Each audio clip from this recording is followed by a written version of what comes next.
అంబర్పేట నియోజకవర్గం వర్ధమాన్ కిచెన్ సమీపంలో శంకర్ నగర్ లో దక్కన్ ఫ్యాక్టరీలో యాసిడ్ బ్లాస్ట్ కావడంతో బస్తీలు ప్రవహించింది. కాలనీ వాసులు గగ్గోలు పెడుతూ ఇంట్లో ఉండే పిల్లలకు పెద్దవాళ్లకు తల తిరిగి వాంతులు చేసుకున్నారని బస్తీ వాసులు వాపోయారు. పోలీసులకు ఫోన్ చేసినా స్పందించకపోవడంతో బస్తీ వాసులు ఇరుగు పొరుగు వారు కలిసి నీటి ప్రవాహంపై నీళ్లతో కట్టారు. ఇంత జరిగిన కార్పొరేటర్ ఎమ్మెల్యే అధికారులు పట్టించుకోకపోవడం శోచనీయమన్నారు. కానీ ఇంత పెద్ద మొత్తంలో బ్లాస్ట్ అయినా ఎవరూ రాలేదన్నారు. వాసనతో భరించలేకపోతున్నామన్నారు. ఈ విషయంపై ఎన్నిసార్లు కార్పొరేట్ ఎమ్మెల్యే అధికారులకు విన్నవించినా పట్టించుకోవడం లేదన్నారు. ఇప్పటికైనా ఉన్నతాధికారులు స్పందించి ఇక్కడ నుండి యాసిడ్ ఫ్యాక్టరీని తొలగించారని, లేని పక్షంలో ఆందోళన ఉద్రిక్తం చేస్తామని వెల్లడించారు.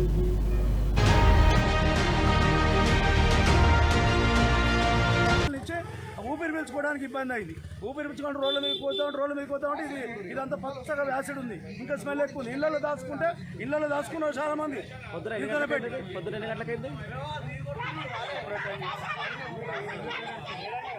అయింది. ఏం యాసిడ్ ఇది? కెమికల్ కంపెనీలో సపోర్ట్ చేస్తాం.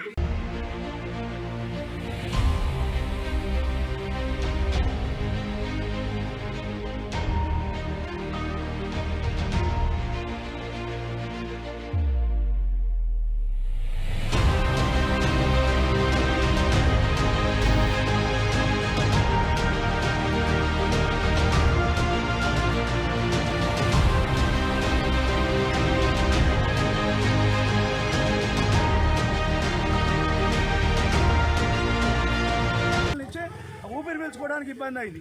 ఊపిరి పీల్చుకుంటే రోడ్ల మీద పోతా ఉంటే ఇదంతా పచ్చగా యాసిడ్ ఉంది. ఇంకా స్మెల్ ఎక్కువ ఉంది. ఇళ్లలో దాచుకున్నారు చాలా మంది. పొద్దున 8 అయింది. 8-10 అయింది. ఏం యాసిడ్ ఇది?